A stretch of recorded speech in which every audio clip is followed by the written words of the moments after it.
Hello everyone, this is John Carlo Malvar, and for today I am going to review the Oppo A83 and we're going to talk about its top 5 features. This phone was announced and released on January 2018. It's like smaller button-down version of the Oppo F5 Youth, sporting the same AI beauty technology found in the Oppo F5 series, but with a smaller form factor and a lower asking price. Now, let's talk about its top 5 best feature.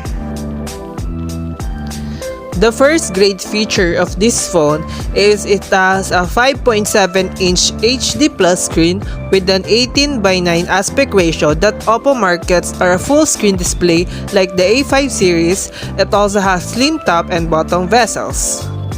Although sporting an average screen size, the Oppo A83 feels nice in the hands. It's also easy to hold thanks to its small footprint, slim body, and rounded corners. The bezels provide an edgy feel for added grip, despite the plastic build is solid and light. Its matte finish easily catches smudges and fingerprints.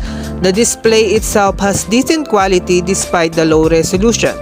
Colors are accurate and natural viewing angles are good, and the screen is vibrant enough for outdoor use.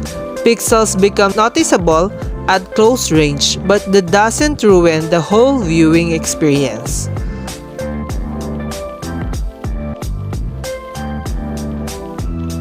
The second one is its camera. The Oppo A83 sports a 13-megapixel rear and an 8-megapixel front camera. It has HDR, time-lapse, beauty, panorama, expert, and a set of filters. The selfie camera has something special as it features depth effects and the same AI beautification technology that is found on the Oppo F5 Youth camera. Quality is good for a phone with its price compared to more prominent smartphones, though the details are softer and noise is evident in dim lighting. On the bright side, images have good colors, decent contrast, and dynamic range.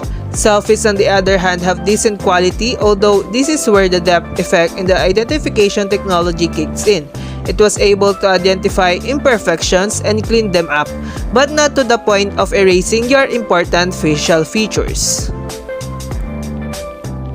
For its operating system, all apps are accessible via multiple home screens. Swiping down from the top would reveal the notification, while swiping up from the bottom will show the shortcut keys. It needs some getting used to, especially for those that are accustomed to accessing everything from the notifications drawer. The Oppo A83 also has a number of handy features like clone apps, which lets you duplicate popular messaging apps, game acceleration, gesture and motion, and speed. Now, let's talk about their security. Oppo A83 has no fingerprint scanner, but it has Face Unlock. Face Unlock is one of those cool and useful features that debuted on the Oppo F5, and it's nice to see it on the A83. As the name suggests, this lets you unlock the phone using your face. It doesn't work well in poor lighting, but when there's sufficient light, it's responsive and can unlock the phone in a split second. But we'll still recommend using strong passcode or PIN as your frontline security. Pre-installed apps are kept to a minimum and are limited to Facebook and a handful of Google apps. And lastly, the Oppo A83 has an initial 32GB, which left you with 22.86GB of usable space, which you can expand via its dedicated micro SD card slot or USB OTG.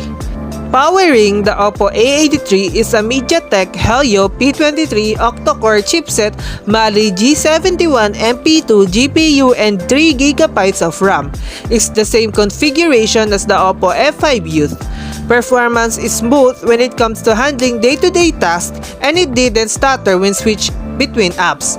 It's also good when it comes to gaming apps like Mobile Legends, Subway Surfer, and many others. Warming can be felt on the upper part near the camera, but not too much can be a problem.